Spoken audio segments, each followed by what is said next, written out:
Hi, and welcome to Complete and Cast, the official podcast for Complete and Box video games. Today, in episode 51, Parker, can you believe it? Yeah! Yeah, I can! we're at...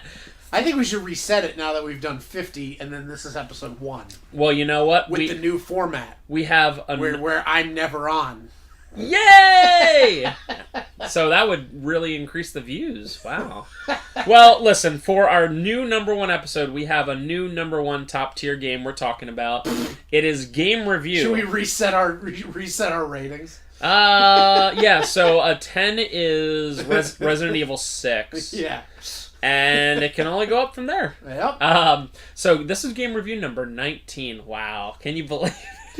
Wow. Every time there's any number, wow, can you believe it? Wow, can you believe it? Can you believe it? I can't. We're talking about Call of Cthulhu for the PlayStation 4 and Xbox One. This is a game that was made by a relatively small publisher called... I'm looking at Cyanide. Like, literally. Cyanide, also with Focus Interactive. And it's such a small release, relatively so, that us at Complete and Box were not able to carry it because neither of our distributors carry Cyanide or Focus Studios.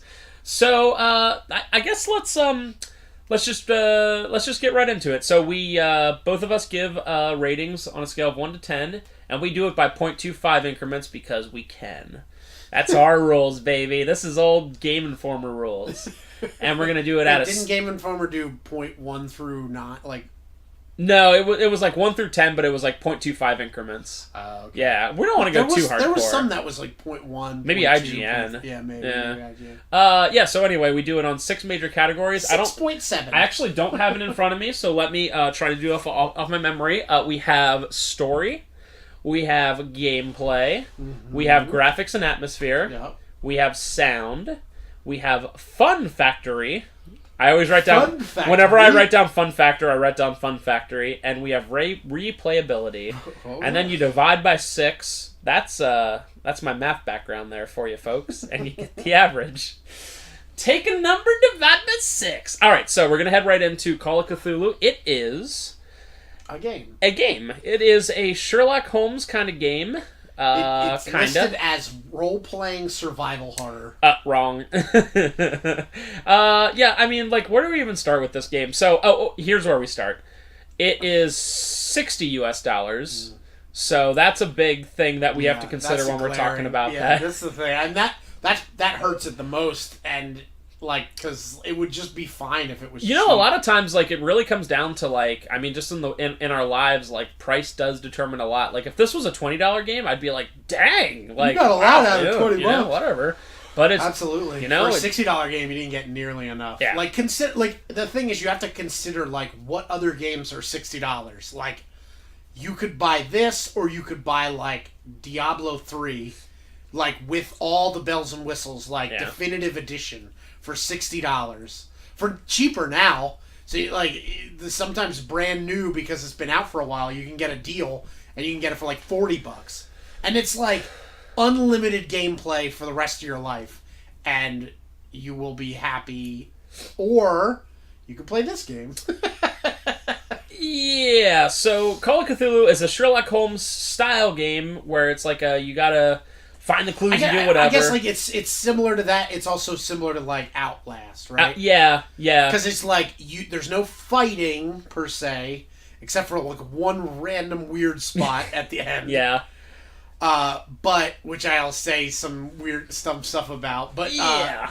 But, like, you're just, like, going around solving clues, but you might have to, once in a while, not often, but once in a while, have to hide. Like that mechanic where you're being chased by something and you have to, like, run and find, like, a closet to hide in or whatever. Clearly, it's based on Lovecraft, Call of Cthulhu, so there's a lot of, like, losing your sanity and all that kind of stuff. So that's a strong thing. Let's just... So, like, it's a role-playing game for sure, and they bring in a lot of the elements, the apparently, like, looking at the other games that Cyanide has put out, they apparently put out, in addition to bicycle manager, which basically whatever, they put out games that used to be tabletop games and make them into like a video game. So they did Blood Brawl series. Blood Brawl is like a tabletop football game, but you play as like World of Warcraft like fantasy creatures, Tolkien like you play as like orcs and stuff.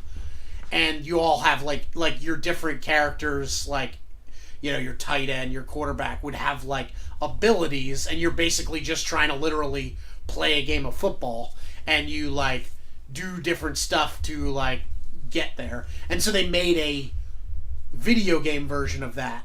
And so Call of Cthulhu is a tabletop RPG. So like they're clearly very strongly influenced by that. And having played the tabletop, like it is very, you can tell that they pulled a lot of it from that. Like the stats that you're upgrading and the way the upgrades work like are very similar to what would happen in the game. You know, this game definitely goes to show you, because when I started this game, I did not expect a game where you would have things to upgrade. This game goes to show you that it's very, very hard to have a game nowadays that you don't have that kind of stuff. Right. Like, even some games where, like I honestly don't even want it. Like, for instance, I'm starting the new God of War, right? And, like, God of War I view just kind of like a very fun action game where, yeah, you get stronger over time, but I don't need, like, a crazy skill tree kind of thing. Right. And it has it. And Spider-Man has it, and Batman has it, and everything has it. Like, you literally can't play a Sherlock Holmes type, like... they just tack it on. It's there. Right. And, it affects a little bit in this. It does affect it definitely affects the game, which is, like, one of the few positives to the game. But... again, like a lot of indie games, they spent a lot of their budget on the first like quarter of the game, and then it becomes just like a very like linear rest of the game. So I want to head into the story real quick here, and I will say for those of you listening, if you haven't played the game, which why would you have? Right. I definitely that's suggest. What you pay us to do. I definitely suggest like maybe looking up like a synopsis, or maybe if there's a YouTube video of like all the cutscenes, or like, just read old Lovecraft stories and then come back to us, and like, then imagine you played a game of it. I just kind of want to like say that like there's going to be spoilers here. I guess, right? For sure. So but there's not much to spoil. If you've ever read Lovecraft, you kind of already knew the story without even having to see the story. It's very, very, like, tried and true Lovecraft themes, very tried and true Lovecraft storylines. Is, you know, like, pretty much what you would expect from Lovecraft. So there's kind of a lot going on in terms of, like, different characters and stuff, so I want to make this as bare bones as possible. Yeah. You're Drunk McGee, yes. You're an old... It's, like, set, like, sort of noir-style detective. It's early 20s. Yep. And which you're is like a war. Lovecraft stories are always set in like that era. You're like a war veteran. Prohibition. Yep. During Prohibition. And that's when he lived, so it makes sense. Yep. I forget his name, but you're Drunk McGee. You Edward literally Pierce. have to look it up. You literally have to look it up. I don't remember. Edward Pierce. Edward Pierce. Right. So you're Drunk McGee, and you're in your private eye office, and you're about to lose your private eye license. Doing things and saying things like, if a dame walked through that door right now, you know, like that kind of level of noir. But, you know, you literally, like, can pick up a drink and drink it. Like, there's a drink on the table. By the way, I chose not to. I did the first time. Does it do anything? It does affect you. If you drink it, it'll say, you have been, like, this will affect things. Because you, like, and the screen gets a little bit fuzzy. Hey, remind me, I'm actually going to write myself a note. Remind me to go to that later, the this will affect things thing. Because, yeah. So, anyway, you are, I'm going to write myself that note real quick. So you're Drunk McGee, right. And this older guy comes in, and essentially he's like, "You need to take this case." Right. Like somebody called, like your head office calls you and basically makes it seem like you are about to shut your doors because you're not taking any cases. So like this guy walks in, hey, with a case. Imagine that. Imagine like the game is just you sitting in your office and then being like, well, I guess I gotta close up shop. That's Real Life Simulator, and I play it every day. No. But, so you're just like, oh, and then this guy comes in with, like, a juicy story about scary intrigue. Essentially, and he has an old picture that his daughter painted, and it's, like, really creepy looking. And yeah, essentially the daughter and the dad and the son all died in a fire. All died in a fire. And the police are like, well, the daughter done it. Yeah. She's, and he was like, you gotta... He's like, my daughter didn't do it. She would never do that. Yeah, and it's like, you gotta go and you gotta clear her name. Yeah, so you go to Port Town McGee. Yep.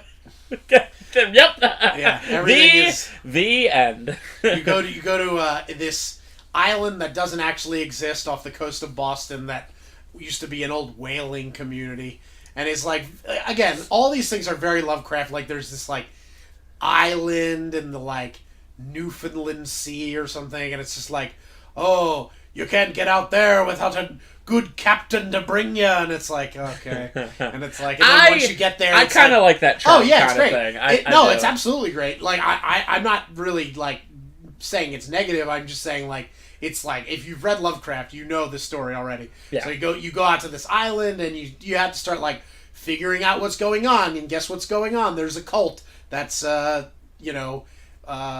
worshiping one of the elder gods, and you have to solve the mystery of how this woman connects to it or whatever. Yeah, I mean, that's pretty much the basis. So you do find out that the woman, Sarah, is alive. You find that about halfway through. Yes. And it's kind of a neat little twist or whatever. Yeah. And she's like, has some sort of conduit with the elder gods. Like, she basically has visions and paints them, and they're like always of like some sort of weird elder god type thing. But then she has such a connection that sometimes her paintings act as a portal from the elder god world to our world, so sometimes things can come through her paintings. And she does other weird stuff, like painting a picture of you like well before she ever met you and stuff, and different stuff like that. Just very, very like on brand, on theme. So I'm not gonna fault it too much, because the theme, the atmosphere as far as story is like pretty much dead on. There was a few things that I would knock it for, like I think that like one of the best parts about Lovecraft and Cthulhu and like Cthulhu-esque stories is that like they never show anything. Like you rarely get to like see or read about, I say see when you're reading the book, the character in the book never gets to actually see the thing. It's always talking about it, like it's coming. I thought that's how or they did there's that. like this madness that somebody saw something and they went mad. And so like you never actually see it. And in this, like in the opening cutscene, you like see that guy with like the tentacles coming off his face. Clearly not Cthulhu, like a human that like is somehow like bonded with something. But like you're just like, okay, so you're just like going right into it. And it's like I knock it a little bit for that, because like that's kind of the cool thing about Lovecraft, is that like it's all like, for all intents and purposes, like nothing is like actually going on.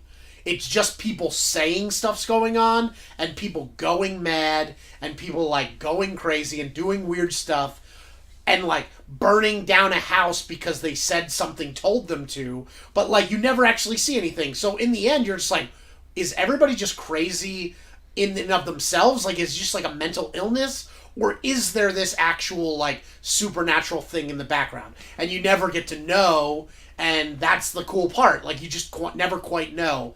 And so like, until like maybe the very, very end climax, you might see something crazy, and then it's like, oh crap, it's all real.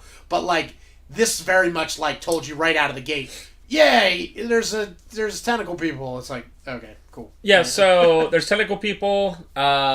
You realize Sarah kind of sucks. Yeah, like, she just sucks. There's this crazy apparition that comes out of her painting, right, that she did. Shambler, and that, and like it becomes like an Outlast type thing. Let's see. And that chases you around a bit. And then you do the Necronomicon makes an appearance. The Necronomicon is like a very big part of the like Lovecraft Cthulhu mythos. Like, the book exists in like all the stories. People will talk about having seen the book.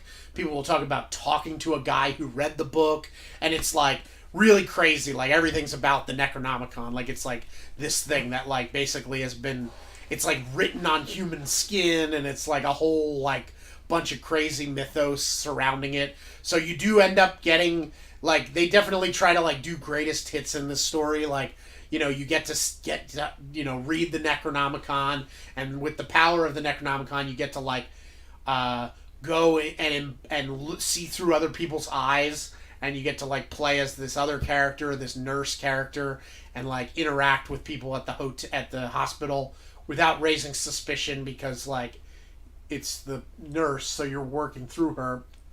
Although I guess she's like a doctor or something. She's like a little bit higher up than the nurses, because she's like talking down to the nurses. But yeah, so you gotta develop the story in that way. But yeah, the story definitely gets like very linear very quickly. It starts out like very non-linear, and then becomes like the most linear of all games ever. Yeah, it's where not. You don't do anything. It's not possible to be more like I we always talk about this. Like, I always accept super linearness in a game if it has like amazing story. Like Last of Us 2 could literally be walking straight simulator. Right. But if it had a really good story, I'd be like, I really enjoyed it. But like, great story, great character. This one, like, it becomes so linear, and then it just it just leaves a lot to be desired. Right. Just really in general. 'Cause you don't really care about the characters, and you don't really like care that much about the story, really, because it's just like, okay. Yeah, the only character that I honestly wanted to like is Sarah, but then she ended up sucking anyway. Yeah. Like, I wanted to be like, damn, she's troubled and whatever, but then she just ends up sucking. So yeah, you end up going more mad. You realize that these two major guys you've been dealing with, this sea captain and this doctor, are like the heads of this cult thing, and you're like, what's going on here? Yep. And you realize that pretty sure we're at this point already. You realize that they caught this large fish thing. Yeah. Like earlier on in the story, you find everybody talks about the miraculous catch and referring to it and stuff, but apparently that they caught like one of the like minions of Cthulhu and ate of its flesh, and there's like all sorts of lore surrounding like partaking of the flesh of the gods, and so that like helps Cthulhu gain power, and so of course like they go crazy and become this cult and start worshiping Cthulhu and basically trying to bring about his like awakening, because the whole point is, the whole mythos surrounding Cthulhu is that like he's this elder god that has been sleeping for ever, basically millennia or eons or whatever, and if he awakes, like, we're all dead. Like, he will just destroy the earth and everybody in it and subjugate all the people and do what he wants. So you never want to wake Cthulhu, but like, of course, these people are like trying to wake him up, because they're like, well, we're part of this cult, and we will be his right hand, like people, and he will, give us the keys to the kingdom, but like that's not ever how it works with Cthulhu. So you're just like playing through the rest of the story, and you get to a point where you basically have to decide whether like you will do the thing that awakes him, or whether you'll break the ritual, or whether you'll like do a couple of different things. It all comes down to like a couple choices. Yeah, so there's 3 different endings, and it's all really based on one decision you make at the end, and all 3 suck.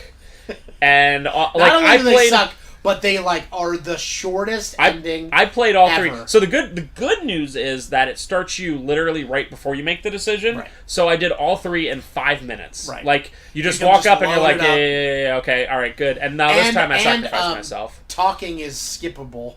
Yep, talking is skippable, which is nice. Which is another nice feature. Yeah, so I think the one, like, to release Cthulhu, you have to, like, do some sort of sacrifice, whether it's you or Sarah. Sacrifice. Yes. Who do you sacrifice? It doesn't matter. You sacrifice somebody. You sacrifice someone, maybe Sarah, and Cthulhu comes out, and in one... So, like, in some ways, I understand, like, with the whole Cthulhu thing, you, like, don't really, like, it's, like, not about seeing him, but the thing that sucks about this... Yeah, but you should get to see him at the end, especially with the game that's building up The thing that sucks about this, dude, you seriously, anyone watching this has to go look up this ending. Like, so, like, it, like, the world all shakes and whatever, you're like, oh, no! And then you see, it's, like, all raining and thundering and whatever, and you see, like... almost the outline. It's like lightning flashes and whatever, and you see Cthulhu for like maybe a half second, and then it goes to black and it's the end. It's just like immediate nothing. credits. Like not even credits. like I would even accept it if it was like him standing there and then standing up and then raising his arm down. Like as like something like his arm down to like smash everyone there. I would have accepted that and been like, okay, well that implies like I mean, yes. Does him being around imply that like the world's done? Of course, but like you just want to see something. Yeah. Like you want to see like just literally like he could have like literally just grabbed everyone and just ate them, and I would have been like, okay. You know, whatever. Like it's like 5, but it was literally 1 second, and it was like so disappointing. Yeah. The other one, God, I don't even remember. They suck so bad. So the one that was the most angering, which was the first one I got, although I did do the same thing and play through them all, was if you like break the ritual, which is like kind of the obvious one you would go for because like it's like you know, like the whole time you're like. Your character is like grumbling about how like he hates all these cultists.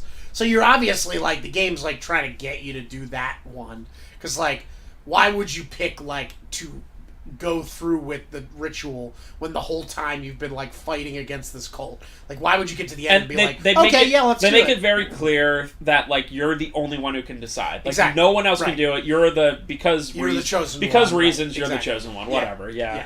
And so you like break the ritual by killing whoever and like killing the captain or whatever, and it like you know it's like oh you've undone it, and then all of a sudden it cuts to like the hospital and you are like in like the like sanitarium like you know rubber room or whatever, and like it's like zooming out and you're like oh is this like after the fact, and then it's just like he's still mumbling about the stuff and.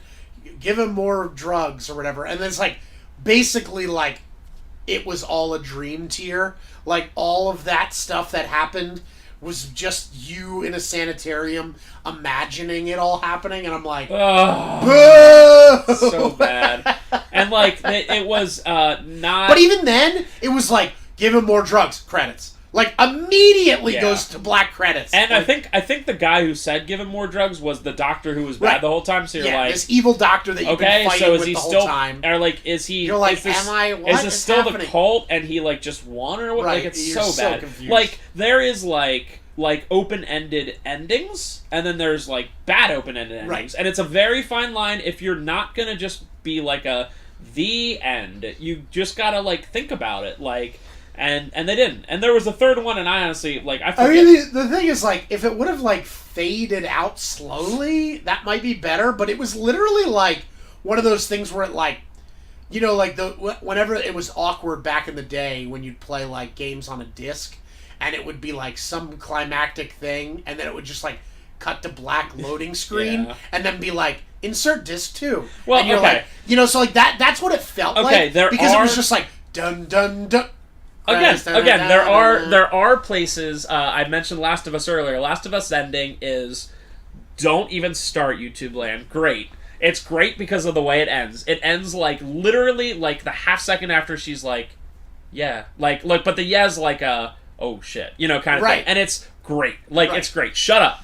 Well, like shut up. There's YouTube ways Land. to do that, but like this cut to black. There's this isn't a cut to black. Cut to black on purpose, and there's like. Did they literally run out of every penny right there? Kind of thing. That's what it felt like. It's absolutely. I mean, there's you see like and you know, well, we went through the story now, so that's the general feeling of this game is like the beginning of it. It's like, oh my god, like yeah, it's still like the second you play it, you're not like this is a AAA, let's say Spider-Man AAA title where you're like, oh my god, but you're like, cool. And, like, you go around, like, the way Parker did the stuff in the early docs, like, I didn't even know about. Right. Like, I did it totally different. There's, like, a lot of different ways to do the first section of the game.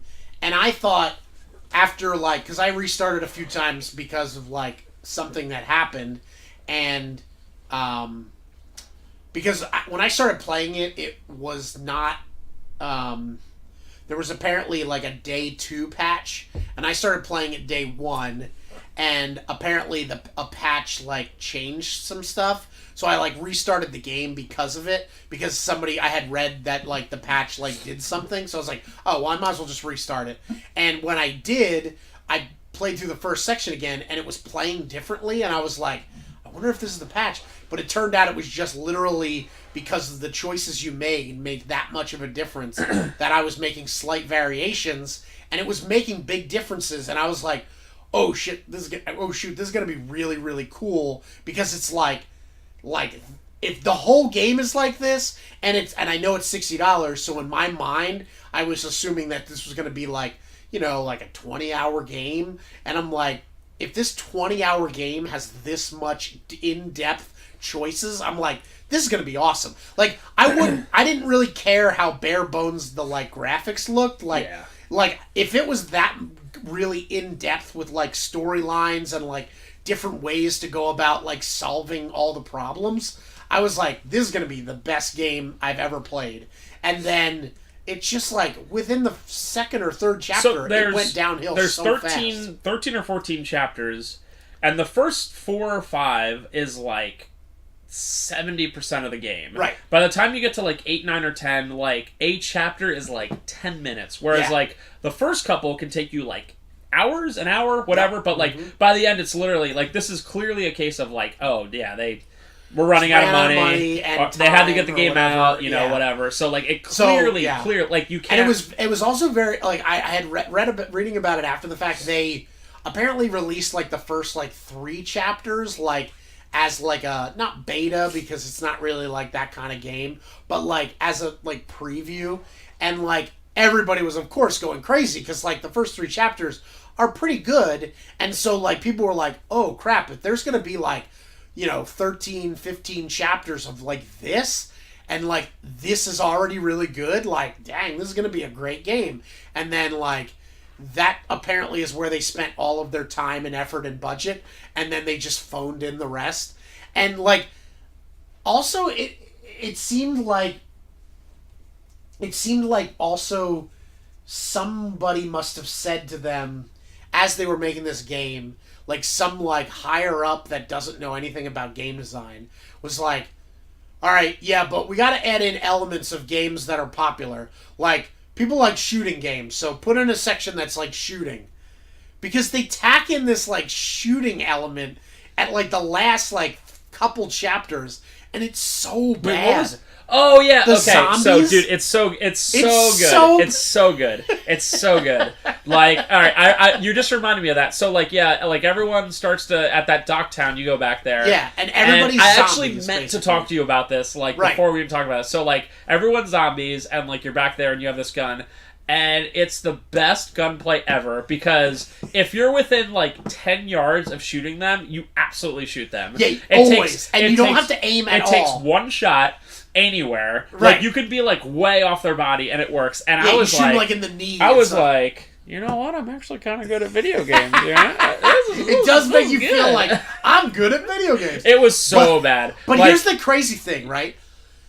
I would rather they make it like a QTE or something. I spent so much time on that section because a lot of those zombies are avoidable. Like, there are routes you can take and you don't have to shoot a single zombie. But it doesn't do anything. And I thought that must mean something. Because the first time you shoot somebody, he says something like, dear God. Yeah. And it's something about the fact that these are real people. Yeah. That just are under an influence, and it's making it seem like oh, maybe you'll be able to like flip a switch and they'll go back to normal. So like the less you kill, the better. See, a good game would do that, right? And so I assumed that, right, because I was still under the impression that this was going to be good, even though that was late enough in the game I should have realized. And I spent like hours trying to find this perfect route, and I got like so far. And was able to get, like, I had to keep restarting the section, right? And I was able to find this route that got me, like, super, super far. And then something happened and I died, right? And I was like, F it, I don't care. The only reason you would do those routes is because you do only have 15 bullets. And there are way more than 15 zombies. Yeah. So basically it's like, the only reason to avoid a zombie is to save the 15 bullets for, like, 15 of the best to shoot zombies that get in your way. And once I realized that, I got to the end of the section, and I died and I had to restart. And I was just like, you know what? Let me just shoot them all. And then if I get to the end and it's like, they say something about like, you killed all these people, then I'll go back and play it again. And then they just never reference it. It's never And I was like, how annoying. If I would have spent like hours like trying to find this perfect route. It was just the worst. Like, again, a good game. Oh, but that shooting. And the so bad. I mean, the avoiding itself was easy, too, because you would just, like, stand in one spot, and it was like, the AI was, like, worse than, like, Resident Evil 1 zombie, where you can, like, bait them so easily, like, kind of stand here. It's not a game that was meant for that. No, like, they could have made it. Yes. They could have made it a QTE, or they could have made it a decision on each one, and I would have been like, okay, I get it. Like, it'd be like, kill him, spare him. I'd be like, kill, you know, whatever. But right, like, whatever you want to do. But like, it was so tacked on. It was like playing like Jack, the original Jack and Daxter, and there's that driving part that's just like the worst. And it like it's really hard, and it's like not developed, dude. It's Borderlands with the driving. No, it's Kingdom Hearts 1, yes, with the gummy ship. Because Kingdom Hearts 2 with the gummy ship's good, but Kingdom Hearts 1, you're like, this game would be fine without this. Right. So a good game in that situation, Silent Hill 2, has a really famous line where James is talking about all those monsters out there, and then Laura, the little girl, says, "They look like monsters to you?" And then she leaves, and you're like, oh, like, so, like, you think, like, I mean, they're there, should I kill them? Right? Whatever, like, it makes you think. Right. But this one, like, again, like, doesn't do, like, anything of the sort, and it could. Right. That would have been pretty cool. It doesn't even have to be, like... It doesn't have to be It doesn't have to be, like, imagine, like a time crisis thing at the end. You killed 14 out of 15, whatever. But, like, it could still be, like... But if there was something at the end where he comes back to, like, the town, and everybody's, like, back to normal, and then all these bodies are littered everywhere, and it's like... Who did this? And it's just like, you'd be like, oh crap, that's crazy. Like, I killed all those people. So this leads straight into my point, which I'm going to call the telltale effect. Yep. Which I will also quote, air quote, this will affect things. Right. Now, there are... In the first chapter, your stuff affects things on such a crazy level that I thought this game was going to be amazing. Like, I was telling Spencer about this after the fact, which, like, obviously... He didn't restart the first section. So, like, I only found out about it because I restarted it. But, like, then I, like, did some research to, like, figure out all the routes. And there are, like, 6 different ways to, like, the first, objective is to, like, get in this locked warehouse. There's police guarding it, and there's also Prohibition gangsters guarding it. And there is literally like 6 ways to get in there. And they're all very different and require very different skills to get in there. Which is amazing. Like, that's crazy. Like, that's like, you know, like Detroit level, like Beyond Human. Like Detroit Become Human for reference. Detroit Become Human level, like where you're just like, wow. But even more so because like the ways are not even like, it's not even like Detroit where there's a decision, right? Where it's like you could go and branch away. It's just like coming at the problem from a completely different angle. Like you can, there's one way where you can like find a node and find out that 2 of the Prohibition gangsters are selling alcohol on the side, so you can bribe them to let you in by saying that you're going to go to their boss. You can, if you're bluff is high enough, you can go and tell them that the boss sent you, and if your bluff skill is high enough, they'll let you in. You can go to the police and strong arm them, and if your like strength skill is high enough, they'll like let you in. You can go around the back and build this machine out of like parts and use a crank and open a grate and go underneath into a sewer and come out and climb up. I think I did that one. And if you do that, that one's another way, and then or you can sneak in this one way, and you have to have a high enough investigation to pick the lock. And if you don't, at any point, if any one of these things you don't, another storyline happens where like if you go to pick the lock and you can't, when you walk out, the gangster woman, head of the gangster stuff, will be there, and she'll be like, "What are you doing here? You're not supposed to be here." And she'll bring you back out, and then you have to talk to her and convince her to let you in because you're gonna do something that the cops won't do. And it's like all these decisions that you can do, and it's like amazing. And I was like, this game is gonna be #1 game of the year for me forever, because like basically like it's based, like, again, I mentioned that it was based off the tabletop RPG, and like having played the tabletop RPG, it's very similar because you have a game master who comes up with a scenario, and you can solve, like any D&D type tabletop game, you can solve any problem any way you want. You're basically just talking it out, and you just have skills that you have to try to use. And sometimes you try them, and you roll the dice, and it comes up 2 instead of 20, and you go, okay, you fail. And then it's not like you die and you have to start over or you don't play anymore. Sometimes it takes you down a whole nother, like, storyline that wasn't supposed to happen. And all this stuff, like, that's what it felt like. And I was just like, this game's amazing. And then that was like the only chapter that did that.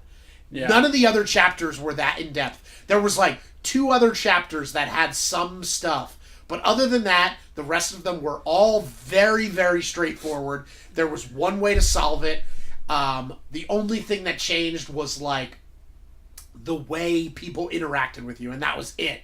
And that telltale effect came in full effect. And I just thought, this sucks. Because it started out so different, and then it just ended the same. So what I mean by telltale effect, just to make sure we're clear here, is Telltale games, you make hundreds of decisions during the game, but when it all boils down to the end, right, there's like 2 endings. Right. And there's like 5 major decisions. Yeah. And like all the other decisions don't matter at all. Right. Yeah, you saved... Duck, right, in Walking Dead 1, but then he dies later anyway. Yep. Like, it doesn't matter when he dies, you know? Yep. And that's... and by the way, I like Walking Dead Season 1. Yeah, absolutely. But like, it's the But I restarted that Duck section like 5 times trying to save him, right? And then to find out that, like, it's just gonna happen. Yeah. It was very frustrating. Yeah, so I understand what I would be asking here is for, like, a crazy game with, like, a billion different endings, whatever, right? Like, I'm not saying that, but, like, right, no decision that you make matters at all in the least, except for the very last one that you can restart in 1 sec. Exactly. And like, so don't tell me this will affect things, because like it won't. Like, I'm not saying like, you know, Clock Tower 2 has like 10 endings, and that game sucks.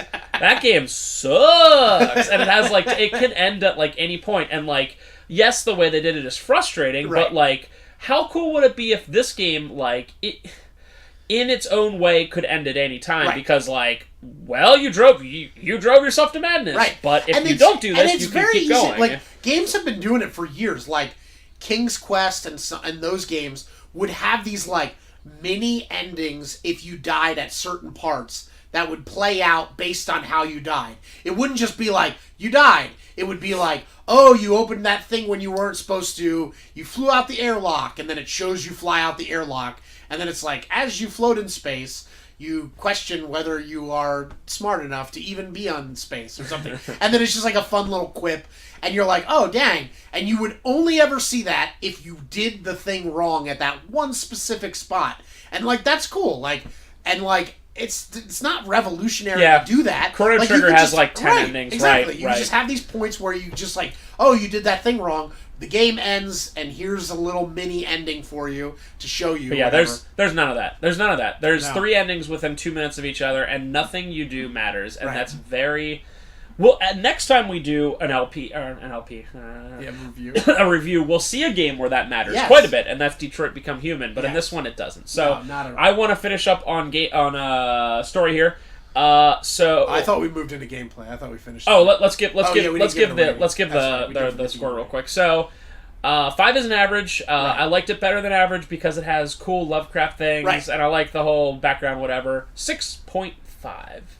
Yeah, I mean, I would give it a little bit higher, except that, like, I like Lovecraft a little bit too much, and I dock it for a lot of the gaffes that it, especially like later in the story. So I would give it like a 5.5 because like there were some major like no-nos. Like there's like basically like not so much that it would be a no-no if it was just any story.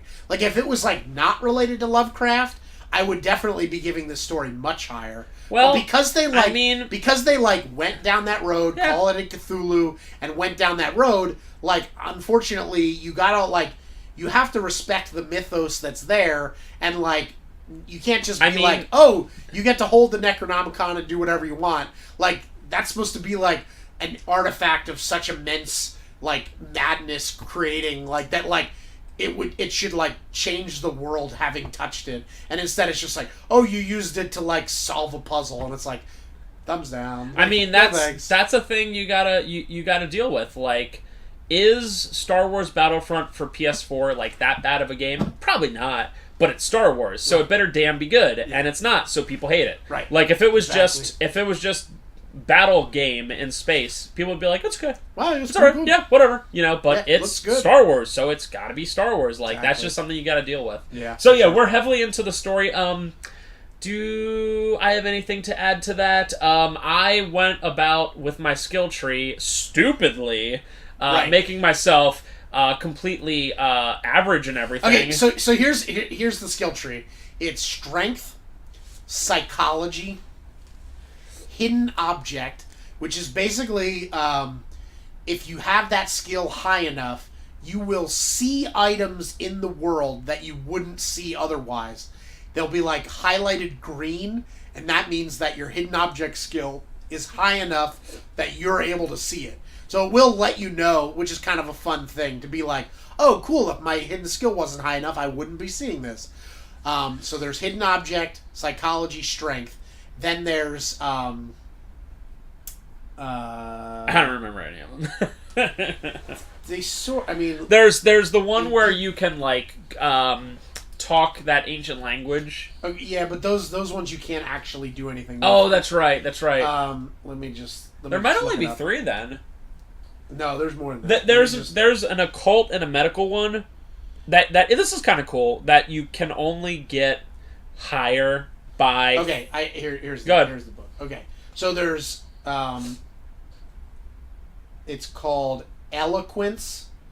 I forget if they changed the name in the one patch, but that's basically like your bluff skill. Like when you're talking to somebody, that way you can talk circles around them.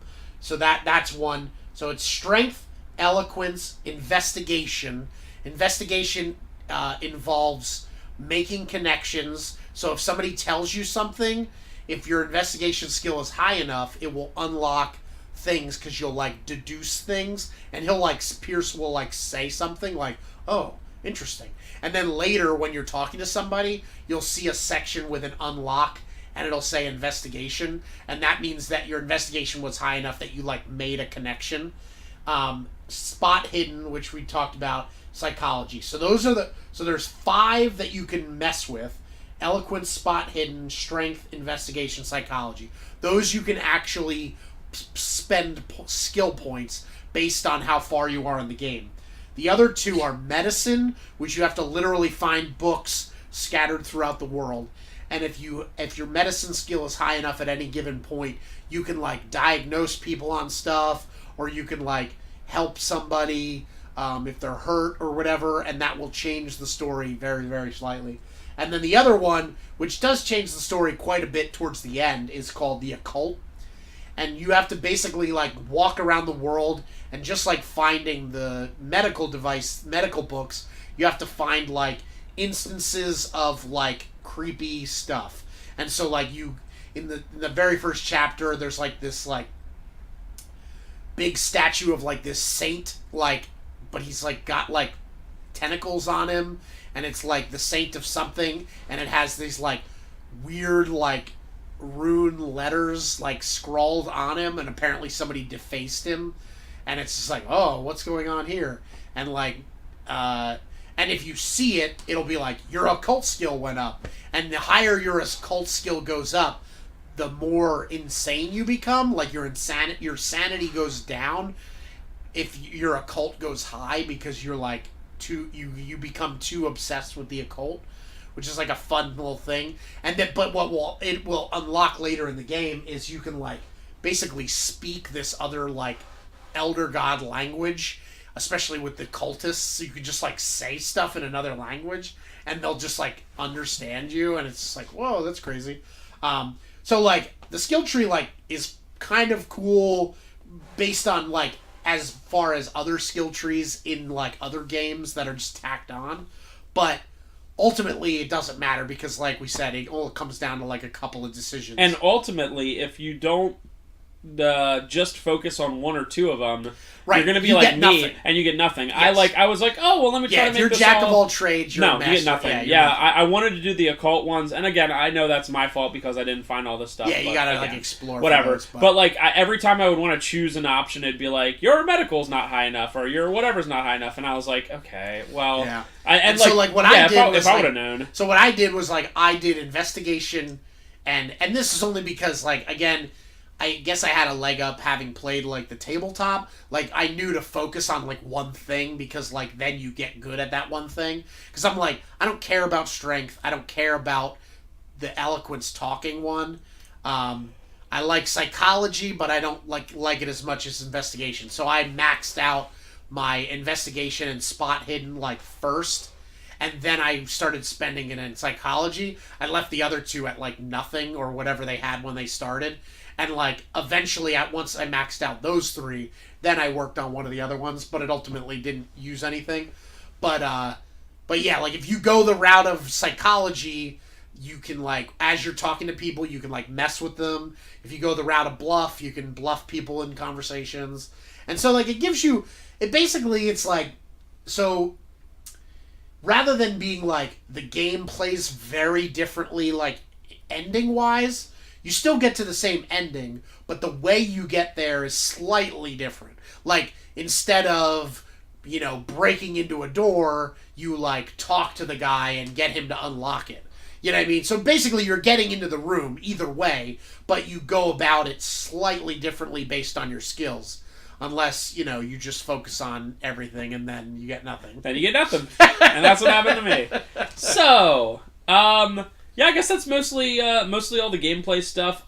Yeah, there's really not much else except these weird spots that get tacked on. Like I said.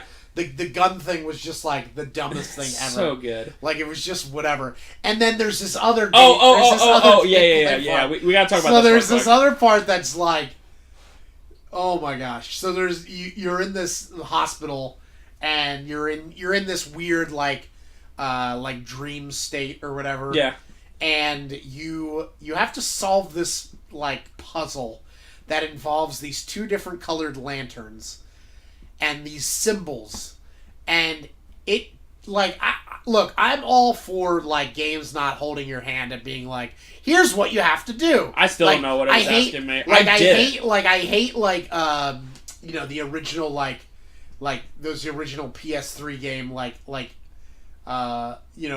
Heavenly Sword or some of the later Prince of Persia, where you like walk into an area and they just like highlight the 5 things you need to do, and then you go, all right, I guess I'll do those things you just showed me, and you're like, I'm not really solving this. I walk into a room and then it just like, points at one thing and points at the other, and then you go, I get it, game. Like, don't show me the thing. So I used to hate that, but like this was just like, you have no idea. And it turned out that it's like, when you have one lantern, when you're using the one lantern, you can get in through the whole hospital without any trouble. But you can't open doors. And then with the other lantern, you can break symbols with the lantern. So you have to go with the one lantern, and figure out where to go. The one lantern can run out of oil. And right, yes. it's extremely dark. And... If you run out of oil, the shambler, which we mentioned comes out of the like picture, will like get you if you like are out of oil. So you basically have to like manage how much oil you have, run back to where you got the lantern. It's a pretty big area too, and it's just trial and error, like over and over and over and over again. I mean, I didn't run out of lamp oil at all, but I did a lot. I still don't quite understand what it was asking me. It's essentially like walk around till you find a seal, and then run back, and then get the other lantern, and then run through that seal, and then there'll be another door. Right, but when you have the one lantern, you can open doors. But when you have the other lantern, you can't. Right. So when you have the one lantern, you can run up, you can open a door, and when you go back to the other lantern, you'll be able to access that room you opened the door of. So it's basically like, you have to look through one way, but you only have a limited time to look through that one way. The other one, you have all the time in the world, but you can't get anywhere unless you open unlock doors with the way that runs out of juice or fuel. And it's weird. I mean, so you're basically going back and forth. You're just like, open a few doors, go back, see how much further you got. Open a few doors, go back, see how much further you got. Open a few doors. And you're just going back and forth between the lanterns. But, like, it's just so not intuitive that, like, and there's, like, I get it. Like, they don't want to hold your hand. But at the same time, it's like, they have not presented you with anything prior to this, like, even remotely similar. So it's not like you're like, oh, I've been training for this. Like, you know, like, when you're playing, like, Dying Light or whatever, like, there's all these parkour. And it's like, yeah, but you get there slowly. Like, you don't just start, like, hand-to-hand fighting zombies and jumping over them. Like, you learn each skill and you realize how they go together, and then you can do the stuff. Like, it's not just like, oh, yeah, there's zombies all around you. Figure it out. Like, it's like, you know, so you'd think, like, they would have at least something that would, like, let you know, like, here's what we're thinking for this part. Instead, it's just like, figure it out! And, like, you just spend all this time figuring it out, and you're like, what? And then, after you spend all this time figuring it out, they never have it again. Like, it's over. Yep. Like, it's like this one part, and then you never come back to it again, and that's it. It's over. And it's like, cool. That's fun, I guess. So, speaking of fun, the gameplay is not very. No. I give it a few extra points on, like, it's first person. Some ingenuity. Yeah, it's first person. Which is weird, because it's like, it feels like a third-person walk-around game. Right. And it's not. But it's first person. It's just like, so, you know, it's very odd. Yeah. Like, I mean, it's Fallout. Like, it's Fallout where it's first person. Fallout's first person, right? You can do both. Yeah, Oblivion. You can do both. Oh, you can switch. You can do both. Yeah, you can I switch. think, like, I didn't or whatever. So, like, when I played Oblivion originally, it was first person. So it's very much like that. You walk around, talk to people in, like, a first-person view. So it just feels weird because I'm so used to, like, playing a third-person game at this point. Like, a lot of the games, like, that are puzzle solving are usually third person. But, you know, it's a little bit weird, but I wouldn't really dock at anything for the first person. That was fine. Yeah. It was just like these weird tacked on parts. Like I said, the first couple chapters, I thought this game's going to be the best game ever. Because if it just stayed that and just like, even if like, look, granted, I agree, like, I don't need a million endings. But, like, even if it was just, like, how are you going to solve this problem? And there's 6 different ways to do it. And you pick which way you want to do based on your skills. That seems interesting to me. And if you just do that 13 times, I would have been happy. But instead, it's like, you do that 3 times, and then the rest you just play through a story. And it's just, like, a not that interesting story. Like, just an okay story. Yeah. And you're just like, all right, thanks, I guess. And, like, like... But there's this idea that, like, so much more is happening that, like, you don't know about. And it's like, no, there's nothing else going on. It's just the same thing. It's like... So the way I look at gameplay here in terms of scoring, it was very average. But they did a couple random things below average where they tacked on. So I am looking at a 4. Yeah. I would give it... like, I almost want to give it a 5 just because that first section was so good. Like, the first chapter, and the second chapter, and the third chapter, like, going through the mansion, like, first try to get into this warehouse, and then you go with the police officer up to the mansion, and you're outside of the mansion, and then you get inside the mansion, and you, like, solving the murder, like, in the burned room and stuff, and you're, like, using your, like, investigation to, like, solve murders, and I'm like, this is awesome. I'm on board with all of this.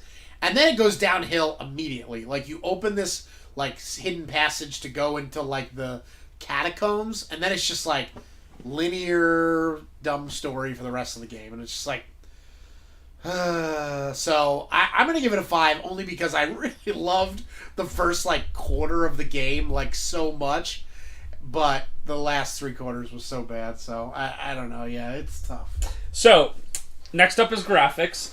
One quick thing I want to mention. So it's not a $60 game in terms of graphics. It doesn't look great. It doesn't look bad. It's not like the worst thing in the world. It's okay. Like the settings, like the sea town and the mansion, they're pretty cool. Like, it's pretty cool. I like it. Everything looks fine from afar, but if you look at it, like it's like they polished it up nice. But if you look a little too closely, you see all the grime that they covered up. And one of the things that I like so much is a lot of the NPCs look the same. Exactly. So, like, my one joke was like, oh, that guy's in the sanatorium, but he's also, like, a fisherman. Like, I've seen that guy a lot. It would be funny if you, like, just thought it was the same guy, and you were like, oh, crap, that's the guy from earlier. And then it's like, no, it's a different guy. Yeah. No. It's definitely the same guy. He looks exactly the same. Yeah, and they, like, seriously, like... Oh, that's the guy whose wife is in the sanatorium. Why is he also the sea captain? Wait, he's also an orderly. Wait, he's also guarding this thing. Wait, he's also inside the sanitarium. Like, the one guy is honestly in it, like, 10 times. Like, I don't expect miracles, but it was not great. So, yeah, like I said, it's not terrible. I view the graphics as a little better than normal, but I really hate having that NPC over and over again. So honestly, I'm looking at a 5, just a straight up 5. Yeah, I would give it a little bit less on the graphics. I'm going to go with 4 because, like, I did a lot of exploring because I thought the game was going to be more than it was. And if you do enough exploring in the game, it's, like, very clear that it was, like, unfinished. Like, there's so much to explore, and then there's nothing. Like, there's nothing there. But they put it there as if you should explore it. And I kept thinking that there was going to be all this stuff. In the mansion, there's so many rooms, but there's, like, not much going on. Right. And you just walk around and you're just like, there's nothing here. So it's just like this big empty, like playground that they never quite finished. And so, like, maybe there was supposed to be stuff in that room, but it's not there. And so you walk into it and there's nothing. So it's just like, all right, I guess. So, yeah, I definitely, I'm going to dock it a lot because of that. So, heading over to the sound, the music is, I mean, I feel like we talk about this almost every time, but it's, like, very forgettable. Like, I don't know, anything from it. Yeah, there was, like, some orchestral stuff, but, like... The voice acting's alright. Like, I really didn't have too many problems with him. The main guy, like, I liked his voice. I wasn't annoyed by him. And, like, the sea captain I liked. Like, he had a good sea captain voice until he becomes the bad guy. That's, like, I mean, like, I loved the, police chief, and then he just kind of, like, became, like, boring. But, like, he was such a cool character at first. He got, like, a big, giant scar on his face. And you're just like, dude, this dude. How about, speaking of that, how about the guy who, how do I put this? Like the Weasley guy that's like the head of the bookstore? No, the old guy who watched over the mansion. Oh, yeah. How, like, you meet him for Silas. 1 second, and then you're like, oh, shit, and then, or shoot, dang it. And then you're like, yeah, like, this guy's he's gonna kill me. And then it's just like, oh, that's And then he's not in it anymore, ever. Like, not 1 second. I thought he would, like, I thought he would come out and save the day at some point, like, because he was so devoted to that family, and then he just disappears, and they never reference him ever again. And they have a voice actor for that, even if he did other voices. So I actually kind of like the voice acting, so I'm looking at a 6.5 here. No problem. Yeah, I would give it a 6. The voice acting was good, because I loved, I did really like Edward Pierce, the main guy's voice. It was, like, very what you would expect from, like, a alcoholic noir detective. It was not reinventing the wheel. It was exactly like if we played it for you right now, you're like, yep, like that's what it sounds like. Yep. So, all right. So next up we have fun factor. It was not unfun. Like, there were frustrating parts. Like, I was very frustrated at that dark part in the hospital where you have the 2 lanterns. But besides that, it's not like it was so frustrating that whatever. And, like, I beat it kind of quick because I was, like, very interested in the story. So, like, yeah, looking back, I was disappointed by the ending. But, like, going through it, I had, like, I would say an average amount of fun. Like, I feel like this is just pure average the game. The problem is the ending, like, makes you look back on it so much, like, more negatively. Yeah. Than while I was playing it, I was enjoying myself. Yeah. But as soon as it was done and as soon as it ended the way it did, I was immediately like, I didn't like that. But, like, I was enjoying myself. If somebody would have been like, are you enjoying this game 10 minutes before the ending? I'd be like, yeah, it's pretty good. Like, it's good. It's decent. And then 10 minutes after the game, I'm like, Yeah, I hated that game. Yeah. So I didn't hate it. I'm kind of conflicted, so I'm just gonna be as vanilla as possible and just give it a good old 5 out of 10 in fun factor. Because I like the game. Okay, the game that I just tried for 1 second upstairs, I had no fun with, which we might do at some point in the future, and maybe my mind will change, but it probably won't. I mean, there's times where you have no fun in a game. Yes. And I did not have no fun. I had fun. So, like I said, a 5 out for me. Yeah. I will give this game a 5.5 fun because I did like the first part so much. And like I said, I was having fun with my skills and the investigation and stuff. I'd give it a 6 actually because I like the fun part. The parts that were fun I liked. The parts that were tacked on towards the end I did not like at all. So otherwise I would have given it a 7. If it didn't have the lantern part, or at least explained it better, and if it didn't have the gun part, I probably would have been giving it. Or I was very much annoyed by the Shambler boss battle. The portrait one. That was right. I literally ended up looking it up because I probably died 25 times, and I was like, forget this. Yeah, the only reason I lucked out or whatever on that one is the fact that if you have I basically I was so I was still in the mode of thinking this game was going to be so much more than it was, and I did a lot of research, I did a lot of exploring before I looked at the thing, and so I once I saw the portrait I realized what they were looking for, and I knew where I had seen one of the basically you find a thing on the ground that tells you which dagger you need to stab the portrait with, and you're in basically a museum, and there's all these displays of daggers, and so if you if you recognize that dagger, then you could find that dagger or whatever. Yeah. So I knew what it was looking for, but I could see if you weren't really doing a lot of exploring and you just walked in, and granted, I'm not saying this is a negative, a lot of people would walk in and go, what's this thing that they're wanting me to look at? If that's what they want you to do is walk in and look at the painting. And so if you do that, you're going to be what am I supposed to do? Because it's really hard to figure out if you don't if you're not exploring as you go. But that was just because that's the way I tend to play games.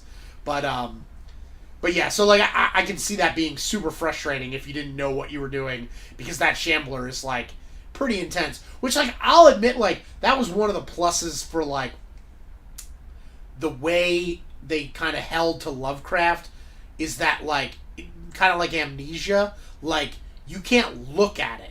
You know what I mean? Yeah. It doesn't matter that it doesn't see you. If you look at it for too long, you will die with madness or whatever. And that was I like when they do that, because then you have to always try to be not seeing where it is without actually looking at it. Yeah. Which is a fun little extra adds an extra layer of survival horror to it, because imagine how much harder Nemesis would be if you couldn't look at him. Do you know, if he's on screen you would die. You know, that's oh my god, that makes it much harder. So yeah, I don't know. But yeah, the fun factor was tough because I did enjoy parts of it, but then the not parts. Yeah. So last we have replayability. Let's just get this out of the way. I don't want to play it again. Now, Never. I will always set the low water mark at Resident Evil 6 until something breaks it. Because if you were do you want to replay Resident Evil 6 or blank? The answer's still blank. So I would rather... You would pick this over Resident Evil 6? Oh, yeah. No question. Because at least I can do the first couple chapters again in a different way. And be oh, cool. Yeah. I mean, right? I mean, Resident Evil 6, I'm just going to... So Resident Evil 6 is a 1 or a 0? What did we put 0. I mean, okay. I'm put it at 0? I'm just gonna go back in time and call it a 0, whether I did it or not. Zeros. So then I could give this a 1, and it's still better than Resident Evil 6. Zero's literally you are given 2 choices: play Resident Evil 6, or literally go into work now for all day. And, like, don't get me wrong, I like going to work, but it would be, like, a day where, like, you don't feel like going into work, or you have just off worked or all day. Or just worked all day. You just get home from work, and it's like, hey, go back to work for 8 hours. Instantly go back in and, like, do work for an entire day for 8 hours. So, and I would, like, literally choose that. I would choose to go back to work. Like, I'd be like, well, you know, yes. I can do this and this and this. You know, like, that's literally, like, that. Because I'd rather not play Resident Evil 6. I would rather not. So then I'm going to give this a 1 then. I'm going to give it a 2. Yeah, the only reason I feel like I can understand you giving it a 2 is because, like, when I was telling you about redoing those parts, you were like, oh, that's interesting. And, like, I can see how you could be like, oh, maybe it would be fun to at least focus on a skill and just see what happens. Like, with the skill, with the interactions and stuff. Yeah. Because it would make a difference if you, like, focus on one skill. And, like, that's enough. But I already did that on my first playthrough. Yeah. So now I have no reason to I have no burning desire to. Right. Like, at all. And, yeah, of course. I can't imagine you if ever I would. did it, I would probably only play, like, the first part. Right. Or just till it gets crappy. Just skip through everything, and only if I got a cult the whole way up, so I could, like, talk crazy at the end. Yeah. But that's the only reason. You know, this is firmly in the trenches of, if it only let you do one ending, and it made me do, like, 20 to 30 minutes of the game again to get the other ending, it's totally in the realm of I would have YouTubed it. Like, if it was like, to get the other ending, you gotta do this. If it was anything other than just, like, starting right there, I would have totally YouTubed it. Yeah. Don't even care that it gives trophies. I don't care. Can't give me a trophy big enough for that. No way. So, overall, we're sitting at pretty similar. I gave it a 4.8, which sounds about right. And Parker gave it a 4.5. It is a deeply flawed game that, honestly, if it wasn't so promising at some parts, would probably be higher. Is it unfair? Yeah, but that's how it is. Exactly. You know? Exactly. Like, if it was like more consistently average, this game probably would became a 5. The most average game I've played in the last, like, 5 years is Spec Ops: The Line, and I never even finished it, right? Were you here for one of those ones? Yeah. It's, like, so unbelievably average, right? But there's nothing about it where you're like, but this part's so crazy, or this aspect of it's so crazy. So, like, I would just, if you were like, what's gameplay? I'd be like, 5. What's the storyline? 5. Like, I wouldn't even think about it, like, 5, 5, 5, 5, 5, right? But this is a little bit lower because it has all that promise. And, like, is it kind of unfair? Like, yeah, but if you're going to make an average game, just make it an average game. Don't be, like, sprinkling, like, excellence. Like, dude, okay, you know, that's like if you go into work and some days you're excellent and some days you're, like, kind of crappy, like, you're gonna get fired, dude. You're gonna get fired faster than that dude that no one ever notices. Right. Yeah. If like, you just go into work, it's like just Tom. Tom's always there, and, like, Tom will never get promoted. Right. But Tom will never get fired. Right. But if some days you come in and you're, like, the absolute best, and the boss is like, I'm gonna keep my eye on him. You know, like, and then the next day you're like an a-hole and you yell at everybody. It's like, you're getting fired. You are getting like, either blend in and just be what you are forever, or be excellent, or be bad. Right, like, right. Yeah, pick something. Don't go between them, man. And that's what this because game if does. you go between them, you will end up just being bad, and that's what we're pointing out. But like, this game goes, like, flirts with excellence, and it ends up suffering for it because they, like, because you want it to be better because it showed you what it could have been. Yeah. And, like, the game didn't have to, like, I mean, I don't know, like, maybe development-wise, it cost their entire budget to make those first 3 chapters. Yeah. And so they had $0 left. But, like, you shouldn't be making games then, period. Or you should bite the bullet and be like, all right, well, we have to, like, figure out how we can fund the rest of this game. Or, I don't know, like, to take the money out of something else. Like, if the game was, like, way less, like, if the game looked like, you know, Fear Effect or something, which looks great, but, like, if it didn't, like, if it looked just, like, very stripped, bare bones, like, polygons or something, like, if that saves you, like, $1 million on your budget and you could just do the story you want to do, I don't know why more companies aren't doing that. Dude, I would literally play... Now, I would require a little bit of graphics, but I would literally play, like... What's that text-based? Zork? Right. Like, I would literally play Zork if it was, like, a good story. And, like, I can't really handle, like, the text only, but you get what I'm saying. I would play King's Quest 1. Right. Like, well, King's Quest 1's amazing. It could be, and it's like, got a good story. MS-DOS. Right. And, And it's got a good story, and it's, like, it looks like whatever, but it's got a great story, and whatever. And that's the thing. Like, I don't know why, like King's Quest was amazing, and it came out in, like, whatever, 90 or whatever, like, 80-something. But, like, it is, like, so bare bones, right? So now you fast forward to now, and that's where some indie developers are, like, destroying it. Because you look at a game like Shovel Knight, where it's, like, they just went with the, like, boring old graphics, like, that are tried and true and everybody loves. And they were able to make more game because they didn't have to focus on trying to make it look so great and fancy. Why did Red Dead take 1 billion years to make? It's because the graphics are so crazy. Right. Like, is if you have the budget of Rockstar, right, well, then you can make Red Dead, and that's fine. But you don't. If you don't have that budget, don't make that game. I would still always rather it come out earlier and not look like super pretty. Like, right. I don't care. But that's the thing. Like, the thing is, like, it's just a matter of, like, how much budget you have to work with. And if you have the budget, great, do all the things you want to do. But if you don't have the budget, you can't try to do everything and fail at all of them, rather than, like, focus on one thing that's great. Like, I just don't get why more game developers aren't doing that. Here's another analogy. Everybody has, like, a friend that, like, if you really sat down...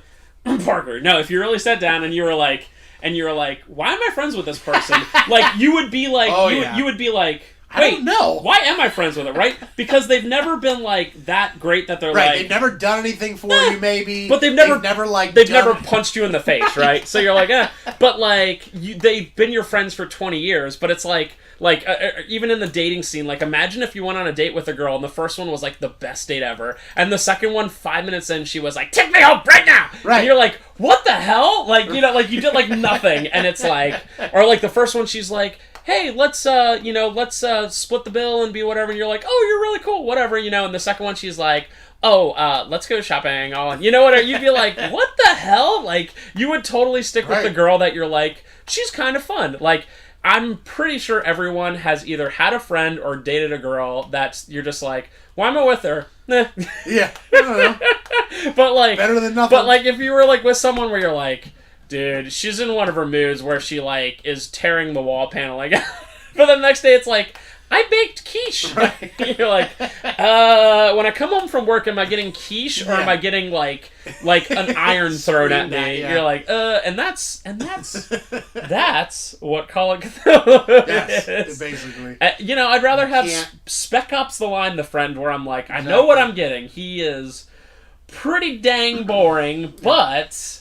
I'm also like never getting... Every friend isn't going to be Symphony of the Night or, like, Link to the Past or Link's Awakening. Like, that can't be every friend. I wish it could. I wish everybody could have that with every one of their friendships. But you're going to have Resident Evil 6 is never going to be your friend. You're going to see him and you're going to be like, yeah, pass, hard, pass. Right. That Resident Evil 6 is the guy that's, like, always posting on Facebook being like, hey, anybody want to hang out? And no one ever does. But Call of Cthulhu is the guy who's like, hey, dude, I got you this gift or whatever, and you're like, sweet. And the next day he calls you at like 3 a.m. and he's like, dude, I'm being held hostage by the Russian mafia, and I need you to come bring $100,000. And you're like, oh, dang. And you're like, what happened? It's like, gambling, dude. I bet on the horses, man. Exciting? No. Yeah. But that's not a good friend. That's no. You don't want that. You would rather have you would rather have Spec Ops The Line, which maybe one day I will watch on YouTube instead of finish. Maybe I will finish. Dude, the thing about that game is I've heard over and over again the story is so good, and like however many hours in, I'm like, what story? Where does it get so good? What game am I playing? Yeah. All right. So next time. On game review number 20. Wow. Can you believe it? You made it to 20. Well, that's good. That's a good number for Detroit. We're going to be talking Detroit Become Human, a game that we're not going to be talking about anything but gameplay. Or, excuse me, but story. But gameplay. Story and gameplay. It's just going to be story the whole time. That's all it's going to be.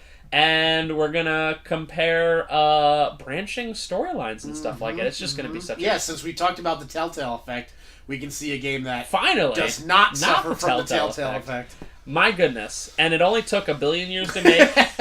And like exactly. Like they could have made that game with just the skill tree, like with just the branching storyline tree and zero graphics, and it would have come out much sooner. I would have accepted if they made it like a Comic Zone, where it's just like literally like a comic, and I'd have been like, okay, yeah, right, like whatever. Maybe like the major things make like 3D models or whatever, but everything else would have been like just like could have put it still images. Quantic Dream could have put it out in 6 months, like legit. Like instead, just like it's that. like it's gonna take 100 years because we're making the best game that looks the best, and you're like, is this real? Is this real? Is this real people?